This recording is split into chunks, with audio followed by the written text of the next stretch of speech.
Hi friends, welcome back. So to start off the new year, I bought some artwork. Technically I bought it last year, but I wanted to save it for this year because I'm running out of wall space, to be perfectly honest, and thought it'd be better if my goal was to do once a quarter, buy a new artwork. Well, I got one extra last year, so I saved it for this year. So I'm counting this as my Q1 artwork. Good? We good? Cool. That's the plan.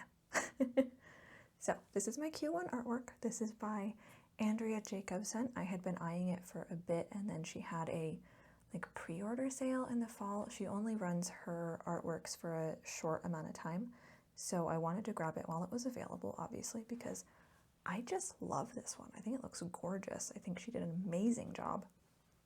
It also looks absolutely perfect with those, Sister Golden, the Sister Golden prints that I got last year. I showed you those. Yeah, so I put those kind of staggered off to the side by this one in my living room, and it just looks gorgeous. They look so nice together. Absolutely love it.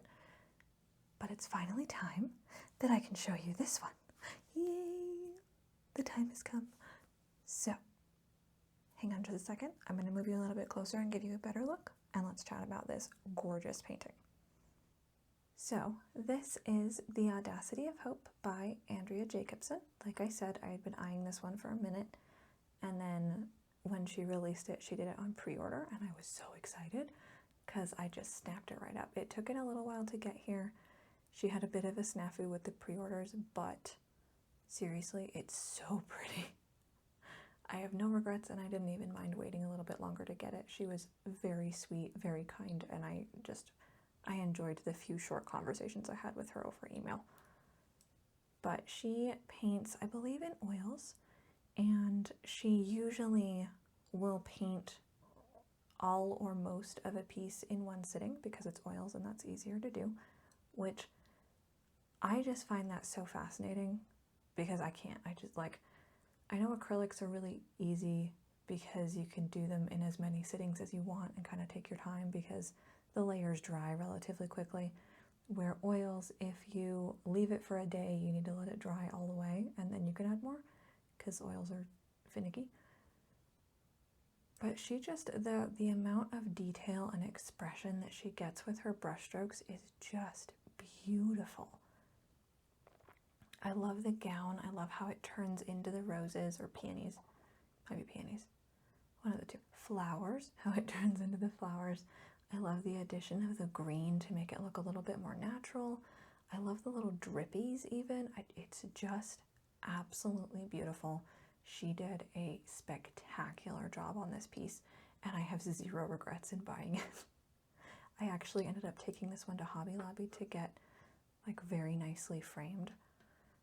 So it's got archival glass and everything, so a little bit easier on the eyes because you don't glare so much, which was a little bit easier for this video, gotta say.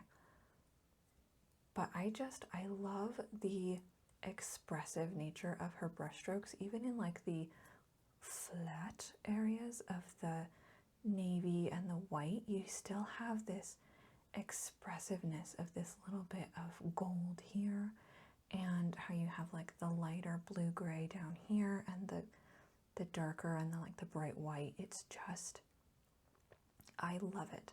It is so expressive. It's so beautiful. It is very distinctly feminine, and that is something that I really appreciate. I feel like there are a lot of artworks that try to exploit the feminine, and this is just accentuating it.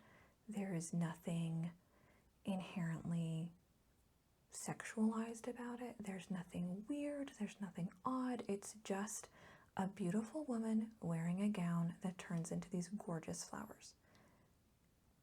And I think that on its own just makes this beautiful statement. And I fell in love with it. I found Andrea on Instagram, and just the way that she uses her brush, the way that she paints, the way that she just I don't even know how to properly describe it. It just absolutely speaks to me. I love it. I love the pinks. I love the greens. I love the like, there's like this burnt orangey color as an accent in here. And that's not a color that I would have really thought to put in here, but it matches her skin tone and it goes and it's beautiful and it's well thought out and it fits so well in my home. It has this beautiful contrast between light and dark. It is, again, exceedingly feminine, but it does have this almost an edge to it by having this stark black and white. This is more of a navy blue, but you get my gist. There's like this stark color difference, but then this beautiful feminine that bridges the two. And again, I just think that that speaks volumes about the power of the feminine. And I don't mean that to say that femininity is more powerful than masculinity. I would actually say that the two are two halves of a whole. I would say that you can either be masculine or feminine, and if you're neither, that kind of puts you in this weird middle space where you don't have as much power in some sort. And I don't know, that kind of feels weird to say, but hopefully you understand my meaning. Like, there is just something beautiful and powerful and wonderful about expressing the feminine like this. And I would say the same about the masculine. I just haven't found an artwork that really speaks to me on the masculine side. I would love to get a few more masculine artworks, but I haven't found anything that speaks to me as much as this one did for the feminine. If you guys know any artists that do more masculine work that I could add to my collection, please let me know, because I am actually very interested in that. I am running out of wall space, but I do want to continue to add to my collection, and I will probably just start purchasing smaller prints and doing bigger collages like I've got on my wall over there. Just to try to maximize the amount of art I can get without overwhelming my small house. You know how it is. But this one, I absolutely love it. I think her latest series is just painting 100 women in dresses. I think that's what it is. So this is one of them. She has done a few different collections within that series, but so far this one was my favorite. She had a new one that launched right before the holidays that I thought about buying something from, but I already have this one and I wasn't sure that I needed two from the same series. So we'll see as she expands this collection. I may end up with another one because, again, I love this style and I wouldn't put it past her to create another artwork that speaks to me just as much as this one did. I hope that you guys love this one as much as I do.